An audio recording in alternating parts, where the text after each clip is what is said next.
भारत में जाति है, जाति व्यवस्था में ऊंच नीच है। पहले वर्ण थे, फिर जाति बनी।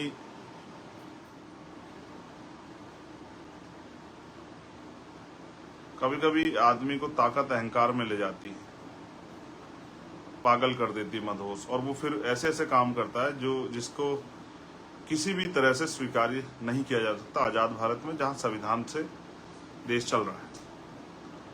तीसरी घटना, आज हमारी टीम गई थी भिंड में। बहन तोला गुजर की है जिनके साथ अन्याय हुआ।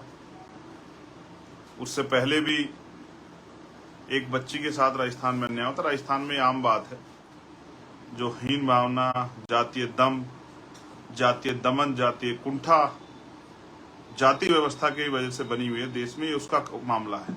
इसलिए हम लोग जो हैं जाति व्यवस्था के बहुत कठोर विरोधी। आप सभी के लिए बहुत बहुत मंगल कामनाएं।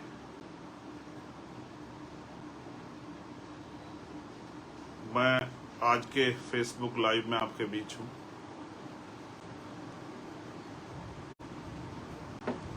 और ये फेसबुक लाइव कई गंभीर मसलों को लेके, जो बहुत सारे कई गंभीर मामले हुए हैं उनको, और उनके बाद जो आज का विशेष है वो है जयपुर में जो सामाजिक न्याय महासम्मेलन हो रहा है 20 अगस्त को।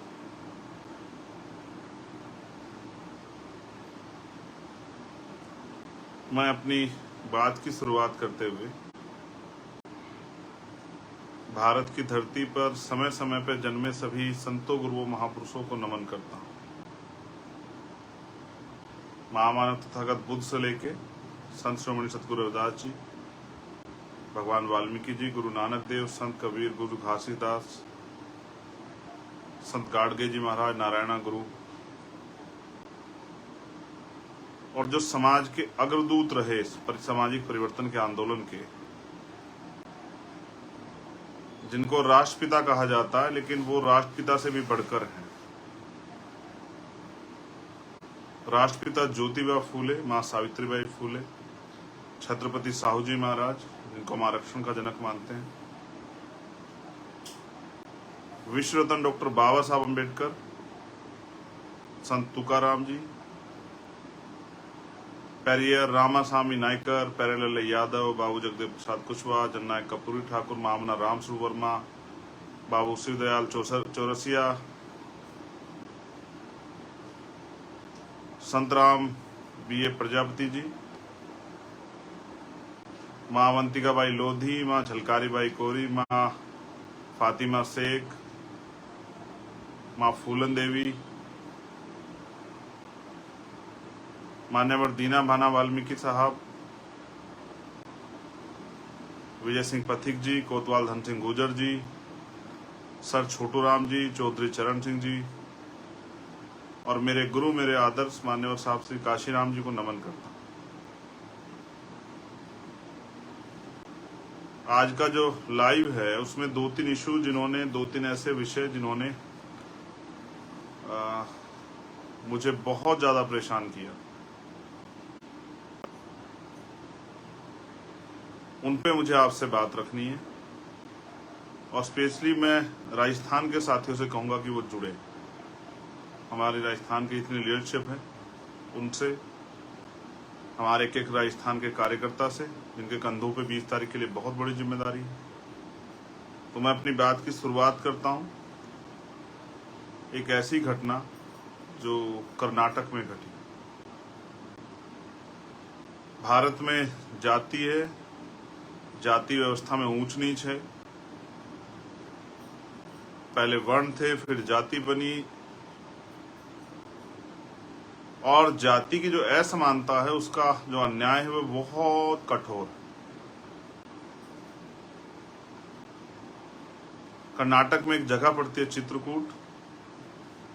इसी चित्रकूट जिले के एक गांव में, जहां एक शेड्यूल कास्ट का बच्चा जो है, एक नौजवान, कहते हैं कि जोड़े ऊपर वाला बनाता है, ईश्वर के घर बनते हैं, भगवान बनाता है, इस तरह की बातें अक्सर कही जाती है। बड़े बड़े चिंतक विद्वान इस बात को कहते हैं। लेकिन उन्होंने आपस में प्रेम विवाह किया और ये लड़की के परिवार को पसंद नहीं आया। उनके फादर जो हैं वो वाटर ऑपरेटर का काम करते थे। उन्होंने जातीय दम के कारण, क्योंकि जाति में ऊंच नीच है और यहाँ उच्च जाति भी है, पैदा होते ही बड़ा मजाक है ये कि पैदा होते ही कोई उच्च हो जाता है और पैदा होते ही कोई नीच हो जाता है। ये उनके लिए जो मानते हैं, हम लोग तो मानते नहीं। हम तो इंसानियत को सबसे बड़ा धर्म मानते हैं और हम सभी मजहब की इज्जत करते हैं। भारत का संविधान का आर्टिकल 25-26 धार्मिक आज़ादी देता है। कोई किसी धर्म को मानो, कोई किसी में आस्था रखे, कोई किस तरह से पूजन करे, ये उसका व्यक्तिगत मत है और ये वहां तक सीमित है जब तक वो किसी दूसरे के अधिकारों का हनन ना कर रहा हो। अगर मैं किसी भी धर्म से और अपने धर्म को मानता हूं तो मैं सड़क पे जाके अगर इस तरह का माहौल बनाता हूं कि दूसरे आम आदमी परेशान हो या कोई दूसरा व्यक्ति उसके सामने समस्या खड़ी हो जाए, तो मुझे लगता है कोई भी धर्म और दूसरे धर्म का कोई भी इस बात की इजाजत नहीं देगा कि आपकी वजह से किसी को परेशानी। तो अंत उस बिटिया के जो फादर थे उन्होंने ये किया कि जो बस्ती, दलित बस्ती की तरफ जो पाइपलाइन जाती थी, उसमें जो मुझे पीड़ित परिवार द्वारा बताया गया कि उसमें उन्होंने जहर मिला दिया। 7 लोग मौके पे मर गए और 200 से ज्यादा लोग जिंदगी मौत के बीच लड़ रहे हैं। और इतनी बड़ी घटना को पुलिस प्रशासन ने सिर्फ दूषित पानी का मामला कह के टालने का प्रयास किया। मैंने उस पर अपनी बात भी रखी थी। मैं कार्रवाई की जानकारी भी ले रहा हूं। मैं ये बात आप लोग को इसलिए बता रहा हूं कि एक घटना घटी है उत्तर प्रदेश के उन्नाव में। भाई सुरेश सेन साहब जो हैं, सुरेश ठाकुर जो खुद को लगाते हैं, सविता सेन समाज से जो आते हैं, उनकी हत्या हुई है। उनको इतना पीटा गया, कुछ दिनों बाद उनकी जान चली गई। जब मैंने उन पर ट्वीट किया तो पुलिस ने, उन्नाव पुलिस ने मुझे टैग करते हुए ये बहुत बड़े बड़े उसमें लिखा, एक पूरी घटना का एक वो बना के, समरी बना के कि नहीं ऐसी कोई बात नहीं, उन पर चोट के निशान नहीं थे, उनका बीमारी से वो अस्पताल गए थे, वहां उनकी डेथ हुई। तो किस तरह से पुलिस जो है मामले को दबाने का काम करती है सरकार के सारे पे। ये बात मैंने इसलिए आपको बताई कि सरकार के लोगों ने भी कहा और प्रशासन के लोगों ने कहा कि ये मामला दूषित पानी का था, तो उससे अन्य किसी बस्ती का कोई एक भी आदमी इफेक्टेड क्यों नहीं हुआ। ये मामला दूषित पानी का नहीं, ये दूषित सोच का मामला है। जो हीन भावना, जातीय दम, जातीय दमन, जातीय कुंठा, जाति व्यवस्था की वजह से बनी हुई है देश में, ये उसका मामला है। इसलिए हम लोग जो हैं जाति व्यवस्था के बहुत कठोर विरोधी, शायद हमसे ज्यादा जाति व्यवस्था कोई विरोधी ना हो, और हम चाहते हैं जाति व्यवस्था को डायनामाइट लगा के उड़ा देना चाहिए कि इंसान बन जाए और उसका एक ही मजहब, उसको जो सबसे पहले पालन करना चाहिए वो इंसानियत। अगर उसे दूसरे की तकलीफ पे तकलीफ होती है तो फिर उसको इंसान माना जाना चाहिए। बाकी उसको धर्म की आज़ादी, वो अपने धर्म को माने। एक घटना भिंड में घटी है जहां 4 लोग एक नौजवान को पीट रहे हैं, उससे जय श्री राम के नारे लगा रहे हैं, फिर वो उससे जातिगत नारे लगा रहे हैं। फिर वो कह रहे हैं कि भाई ये कहो कि तुम हमारे बाप हो, कुछ इस तरह की बात कह रहे हैं।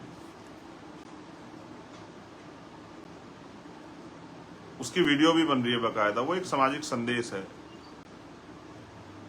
उसका अपराध ये है, उस बच्चे से मेरी आज बात हुई, सुरेश जी की पत्नी से मेरी कल बात हुई थी, लेकिन उस बच्चे से आज मेरी बात हुई और उसने मुझे बताया कि उसने सिर्फ, उसका अपराध ये था कि उसने अपनी जो भी उसके पास व्हीकल था उस पर जाटव लिखवाया हुआ था।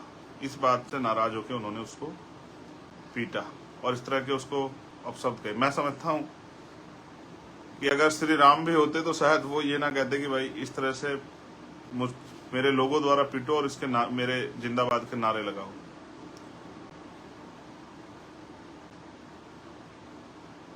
कभी कभी आदमी को ताकत अहंकार में ले जाती है, पागल कर देती है, मदहोश, और वो फिर ऐसे ऐसे काम करता है जिसको किसी भी तरह से स्वीकार्य नहीं किया जा सकता आजाद भारत में, जहां संविधान से देश चल रहा है। तीसरी घटना, आज हमारी टीम गई थी भिंड में, बहन तोला गुजर की है जिनके साथ अन्याय हुआ। उससे पहले भी एक बच्ची के साथ राजस्थान में अन्याय होता। राजस्थान में आम बात है, लेकिन मुझे तकलीफ है, हमारे वरिष्ठ लीडर्स जो हैं वो वहां गए थे।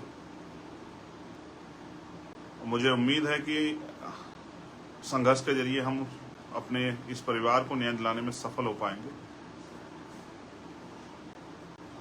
और चौथी घटना है नूह मेवात की, जिसको आपने देखा किस तरह से लगातार साजिश हो रही है।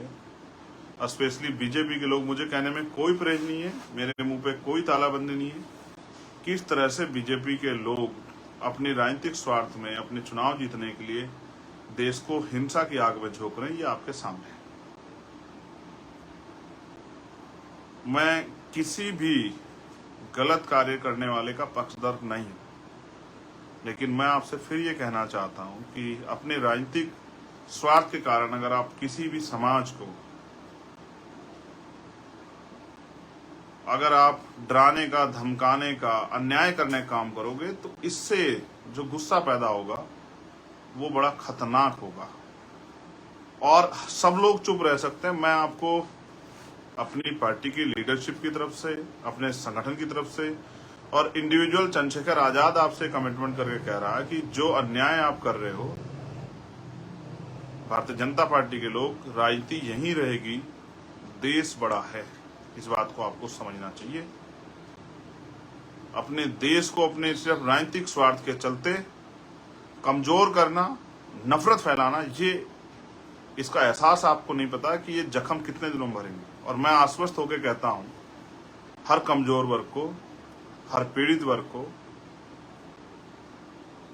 जैसे मणिपुर में उन बहनों के साथ हमारी अन्याय हो रहा है और स्पेशली वो वहां के क्रिश्चियन समुदाय के लोगों को टारगेट करने के लिए वो सब चीजें की गई, उनको नुकसान पहुंचाने के लिए बहुत हजारों की संख्या में चर्च जलाए गए हैं। जैसे आपकी आस्था अपने धर्म के प्रति, ऐसे दूसरे की भी आस्था अपने उनके धर्म के प्रति है। अगर कोई मस्जिद को भी, मंदिर को नुकसान पहुंचाता तो मैं जरूर सवाल पूछता, लेकिन वहां मस्जिद जलाई गई और जिस तरह का कार्य किया गया, आप जो प्रयास कर रहे हो, हमारे लोग हैं वहां, वो लंबे समय से संभालने का काम कर रहे थे कि अन्याय ना हो, लेकिन आप पिछले लंबे समय से जो आप कार्य कर रहे हो, और मुझे शक है, मेरी बात को मध्य प्रदेश के साथ जरूर सुने, कि इंदौर और उज्जैन में आने वाले कुछ दिनों में, 1-1.5 महीने के अंदर या इससे भी पहले कोई दंगा, कोई फसाद, कोई विवाद, कोई इस तरह की घटना कराई जा सकती है जिससे कि मध्य प्रदेश के चुनाव को प्रभावित किया जा सके। हमारे लोगों को सतर्क रहने की जरूरत है, नजर रखने की जरूरत है, सावधान रहने की जरूरत है, अपने लोगों को सावधान करने की जरूरत है। स्पेशली उन वर्गों को, दलित, पिछड़े, आदिवासी, अल्पसंख्यक समाज के जो लोग हैं, जिनमें जैन हैं, मुस्लिम हैं, ईसाई हैं, सिख हैं, बौद्ध हैं, उनको मैं कहना चाहता हूं कि ये सारी हिंसा ये प्लांटेड है।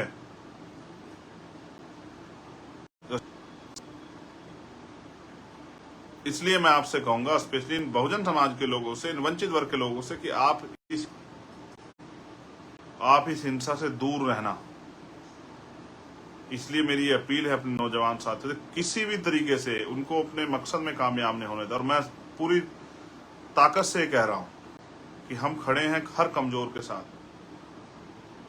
जैन के साथ भी, बौद्ध के साथ भी, ईसाई के साथ भी, मुसलमान के साथ भी, सिख के साथ भी, हर उस बहन के साथ खड़े हैं, वो किसी भी धर्म की हो, जिसके साथ अन्याय होगा, वो किसी जाति की हो। हर उस व्यापारी पीड़ित के साथ खड़े हैं, किसान के साथ खड़े हैं, जिसको अन्याय की तरफ, जिसको लूटने, खसोटने, जिसको डराने, धमकाने का प्रयास सरकार के लोग कर रहे हैं। और मैं आपसे फिर कह रहा हूं, जब जितना अन्याय बढ़ेगा, आप हमें मजबूर कर दोगे कि हम सड़कों पे आके अपने भाइयों के आगे खड़े हो जाएं, कि उन पर चलने वाली गोलियों का सामना हम लोग करें। और ये होगा। हम ज्यादा दिन तक आपको ये अन्याय करने की छूट नहीं दे सकते हैं। मैं तो तैयार बैठा हूं, एक गोली आपके लोगों ने धोखे से मारी, अगर अपने लोगों के लिए गोली खानी पड़ी तो मैं तैयार बैठा, लेकिन ये अन्याय हम लोग बर्दाश्त नहीं करेंगे जो आप कर रहे हैं। या करने का प्रयास कर रहे हैं। अब मैं बात करूंगा स्पेशली राजस्थान की। मैं अपने मुस्लिम भाइयों से कहूंगा कि वो घबराएं नहीं, उस संविधान के हिसाब से काम करें, हम सब लोग उनके साथ खड़े हैं।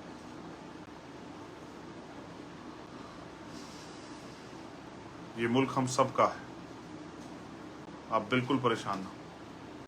और आप जानते हैं मैंने जिसका साथ देने का वादा किया है पूरी ताकत से उस साथ को निभाया है। मुझे इस बात के लिए किसी परीक्षा की जरूरत नहीं, किसी प्रमाण की जरूरत नहीं, ये आप बेहतर जानते हैं। मैं बधाई दूंगा कश्मीर के अपने शेड्यूल ट्राइब के भाई जिन्होंने वहां अपने हकों के लिए आंदोलन किया। जो साथी मुझसे मिलने आए थे उनका भी धन्यवाद करता हूं, लेकिन मैं उनको ये भी चेतावनी देना चाहता हूं कि अभी वो लापरवाह ना हो। अभी आंदोलन खत्म नहीं हुआ है, अभी संघर्ष की पूर्ण रूप से जीत नहीं हुई। ऐसा ना हो कि आपके साथ धोखा हो जाए। अपनी तैयारी करो, मैं भी आपके संघर्ष में आपके साथ, और हमारी पूरी पार्टी आपके साथ। चाहे सड़क की लड़ाई हो, चाहे जेल की लड़ाई, कोई भी लड़ाई हो, भाई भाई मिलकर लड़ेंगे अन्याय के खिलाफ। अब मैं राजस्थान की बात करता हूँ। हमारे राजस्थान में बहुत जिम्मेदार, समझदार, ईमानदार, निष्ठावान साथी हैं। उन्होंने हमेशा मेरा मान सम्मान रखा। पूरी सरकार से वो लोग मेरे साथ, मेरे लिए टकराए, भूखे प्यासे, बिना साधन के, आंधी तूफान, पुलिस की लाठियां खा के उन्होंने हमेशा जो है जिस बात को मैंने कहा उसका पहरा दिया। हमेशा उन्होंने मेरी इज्जत रखी, हमेशा उन्होंने मुझे मजबूत बना के रखा। आज फिर उनके ऊपर कंधों पर जिम्मेदारी आ गई है। स्पेशली हमारे जो लीडर्स लोग हैं, हमारे प्रदेश अध्यक्ष, हमारे भीम आर्मी के, आजाद समाज पार्टी के प्रभारी, हमारे प्रदेश कमेटी के लोग, हमारे मिशन 78 के लोग, हमारे स्टूडेंट फेडरेशन के लोग, हमारे किसान संगठन के लोग, उन सब की जिम्मेदारी है कि वो 20 तारीख के प्रोग्राम में ताकत लगाए। मैं आपको इसलिए लाइव करके कह रहा हूं कि मेरे पास और कोई साधन नहीं आप तक पहुंचने का। ना मेरी खबर कोई टीवी में बहुत बड़े पैमाने पर दिखाएगा, न किसी अखबार में बहुत बड़े पैमाने पर छपेगी, ना उसके लिए बहुत बड़े प्रचार के साधन हैं। ये छोटे साधन, इन्हीं साधनों से मैं आपके बीच आ सकता हूँ। मैं बहुजन मीडिया के साथियों से कहूंगा कि वो अपने चैनल पे इस वीडियो को जरूर लगाएं, जिससे कि हमारे आंदोलन का प्रचार प्रसार हो सके। मैं जानता हूँ मेरे साथियों पे बहुत साधन नहीं है, लेकिन उनके अंदर संकल्प है, उनके अंदर हौसला है, उनके अंदर स्वाभिमान, सम्मान है। वो अन्याय के खिलाफ लड़ने वाली सबसे मुखर आवाज है। और मैं जानता हूं कि उनको कोई मुसीबत, कोई परेशानी रोक नहीं सकती। ना दिल्ली रोक पाई और ना ही जयपुर रोक पाएगी 20 अगस्त को। मुझे नहीं पता वहां साथियों ने कैसे इंतजाम किए हैं, लेकिन मैं आपको बस याद दिलाना चाहता हूं, चाहे वो जितेंद्र मेघवाल का मामला हो, चाहे वो थाना गाजी का मामला हो, चाहे चूरू का मामला हो, चाहे जितेंद्र मेघवाल का मामला हो, चाहे ओम प्रकाश रैगर का मामला हो, चाहे और कोई मामला हो, चाहे कार्तिक भील का मामला हो, अब समय आ गया है इस अन्याय को जवाब देने का। अन्य पार्टियां भी, विपक्ष, प्रतिपक्ष, सब लोग आपकी तरफ देखेंगे कि आप कितनी बड़ी ताकत में जयपुर आते हैं। मैं फिर कह रहा हूं, मेरे पास बस भेजने को नहीं है, मैं आपको टिकट नहीं भेज सकता हूं, मैं आपको कोई 4 पहिया गाड़ी नहीं करा सकता हूं, ना मेरे पास है। मेरे पास है तो मेरा संघर्ष या आपका संघर्ष। मुझे पता है कि आपको तकलीफ होगी। मैंने आपको दिल्ली में देखा भूखे पेट, लेकिन आप जानते हैं कि ये लड़ाई अन्याय अत्याचार के खिलाफ है। ये मिशन है बहुजन समाज को उसके पैरों पर खड़ा करने का। और मैं अपने साथियों को इशारे में ये भी कहूंगा कि किसी की बात का बुरा मत मानो। जब आप मिशन में काम करते हैं तो आपका कोई सम्मान अपमान नहीं। तो साहब काशीराम ये कहा करते थे कि जिस समाज के लिए संघर्ष करने के लिए आप जा रहे हो वो समाज बड़ा समझदार नहीं है। वो आपके ऊपर आरोप भी लगा देगा, वो आपको अपमानित भी कर देगा, वो आपको झूठा भी कह देगा, वो आपकी बात भी नहीं सुनेगा, आपके हाथ लड़ भी पड़ेगा, लेकिन कभी भी अपनों की बात का बुरा नहीं माना करते। और आप जानते हैं मेरा क्या सम्मान अपमान। मैं तो एक गोल लेके, हम मिशन का काम कर रहे हैं, जब तक वो मिशन पूरा नहीं होता तब तक क्या खुशी मनानी और क्या दुख मनाना। मैं तो बहुत भावुक हूँ इस मामले में। जब अपनी बहनों की लुटती अस्मतें और अखबार पढ़ता हूँ, यूट्यूब पे खबर देखता हूँ, टीवी में देखता हूँ, तो कितने आंसू बहाता हूँ शायद आपको एहसास भी नहीं है, जो लोग मजाक उड़ाते हैं बातें कह के। ये मेरा दर्द है। मैंने समाज को परिवार माना है।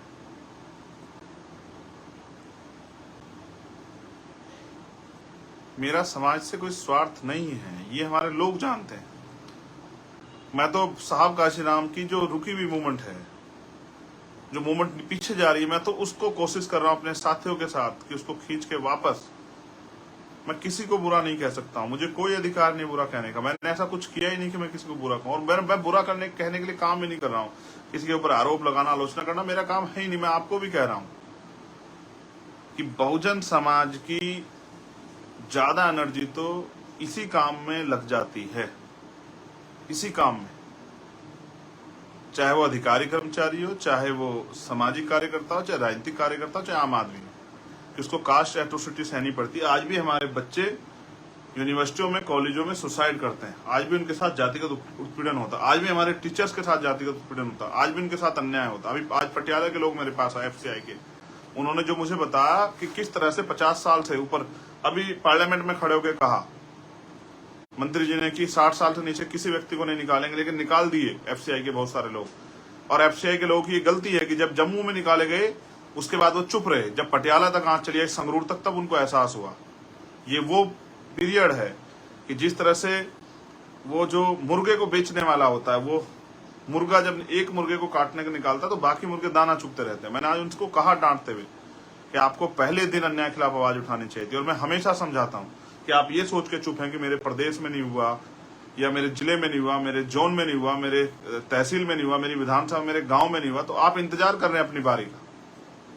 मैं उनको भी आश्वस्त करूं, लड़ाई लड़ूंगा। लेकिन आप देख रहे हैं किस तरह से हमारे लोगों के प्रमोशन रोके जा रहे हैं, किस तरह से हिंदू कॉलेज में प्रोफेसर रतन लाल जी के साथ जो अन्याय हो रहा है। हमारी भीम आर्मी स्टूडेंट फेडरेशन की टीम का मैं धन्यवाद देता हूं कि लगातार उनके साथ खड़ी है और वो प्रोटेस्ट भी कर रही है। मैं अपने साथियों को मजबूती से प्रोटेस्ट करना, जिन यूनिवर्सिटी में, जिन कॉलेज में हमारे बच्चों के साथ अन्याय हो, हमारी भाइयों बहनों के साथ अन्याय, हम पढ़ने जाते, मरने नहीं जाते, उन कॉलेज यूनिवर्सिटियों का इतना बड़े पैमाने पर घिराव करो कि वहां बैठे गैर बराबरी की सोच रखने वाले अध्यापकों के, एडमिनिस्ट्रेशन के पांव कांप जाएं। और ये हम करके भी दिखाएंगे।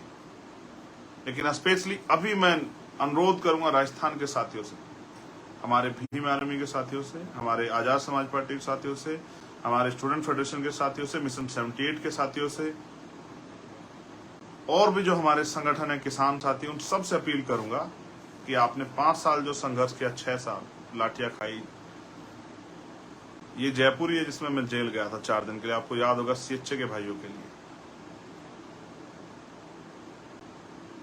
अगर इस बार हम लोग अपनी ताकत नहीं बना पाए तो हमारे अधिकारी कर्मचारी को भी, हमारे सामान्य आदमी को भी जो 5 साल अन्याय सहना पड़ा, कहीं ना कहीं उसके जिम्मेदार हम होंगे। समाज का सम्मान हमारा समाज, समाज का सम्मान और समाज का अपमान हमारा अपमान। हम समाज से बड़े नहीं हैं। हमें समाज के सम्मान की परवाह करनी चाहिए। अपनी एनर्जी को इधर उधर किसी काम में नहीं लगाना चाहिए। आपको अपनी पूरी एनर्जी अपने आंदोलन को, अपने मिशन को, जो महापुरुषों का सपना पूरे करने का मिशन है, उसको किस तरह से कामयाब करें, इसमें लगाना चाहिए। मैं बस आपसे अपील कर रहा हूँ, एक बार फिर कोशिश करूंगा आपके बीच आने की। 20 तारीख से पहले मैं आपसे अपील कर रहा हूँ मेरे राजस्थान के साथियों से। यही प्रचार का साधन है, और ना खाना है ना और कोई साधन है आपको देने के लिए। लेकिन 20 अगस्त को जयपुर में आपका इंतजार करूंगा।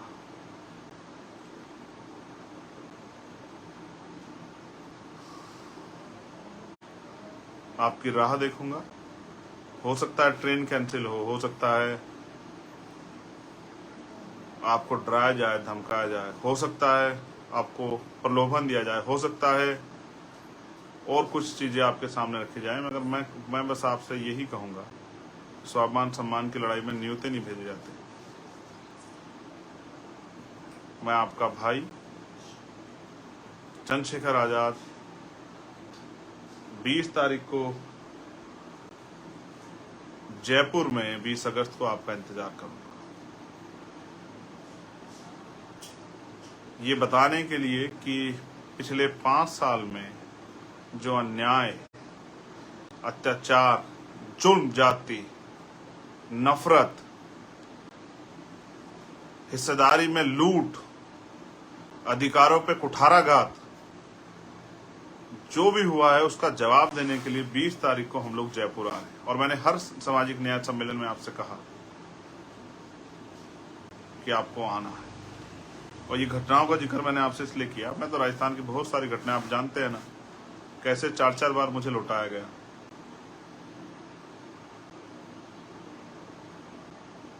मैं आपका इंतजार करूंगा।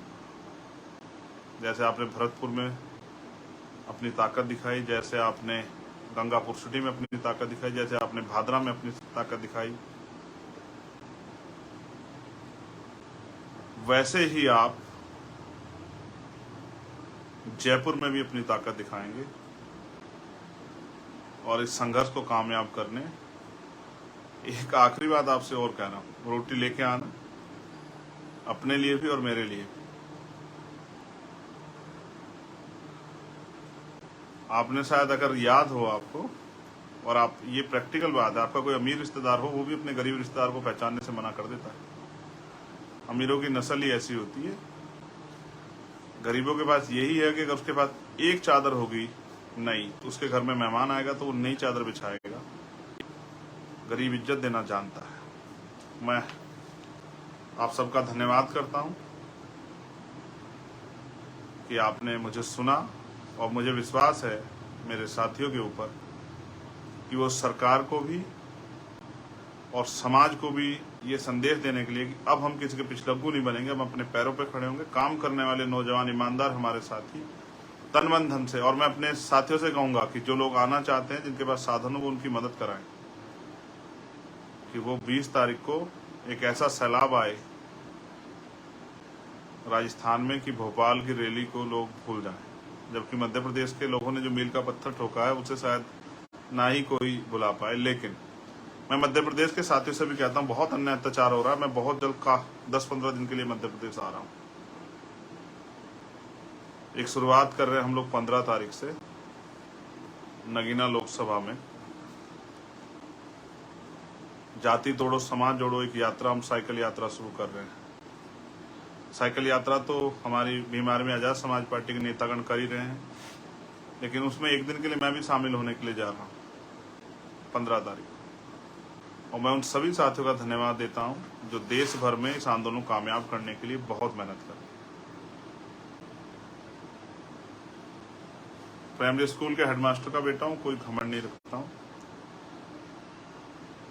एक ही लालच है, एक ही सपना है कि बाबा साहब अम्बेडकर और माननीय काशीराम और बहुजन महापुरुषों का सपना पूरा हो। इस देश का टुकड़ों में बटा बहुजन समाज एकजुट हो। इस देश की महिलाओं को, किसानों को, मजदूरों को, नौजवानों को उनके हक अधिकार मिले, और जाति विहीन समाज बन के सब लोग, जैसा सदगुरु रविदास जी महाराज ने कहा, ऐसा चाहूं राज में जहां मिले सबन्नु अन्न, और छोटे बड़े सब सम बचे रविदास रहे प्रसन्न, जिसको उन्होंने बेगमपुरा राज का नाम दिया। ऐसा राज स्थापित हो जहाँ किसी को कोई भय ना हो, कोई डर ना हो, किसी के साथ कोई अन्याय ना हो, कोई ऊंच नीच की बात ना हो, किसी को खाने के लिए अन्न की, तन ढकने के लिए वस्त्र की, सर ढकने के लिए छत की कोई परेशानी ना हो। भय मुक्त समाज, समानता पे आधारित समाज, मैत्री पे आधारित समाज, भाईचारे पे आधारित समाज, और हर एक व्यक्ति का सम्मान। नेशनल दस्तक की आपसे गुजारिश है कि अगर इसको बचाना चाहते हैं तो नेशनल दस्तक को सब्सक्राइब करने के लिए रेड कलर के सब्सक्राइब बटन को दबाएं, फिर बेल आइकन की घंटी दबाएं। नेशनल दस्तक को बचाने के लिए बहुत जरूरी है कि हर खबर को शेयर करें, लाइक करें, कमेंट जरूर करें।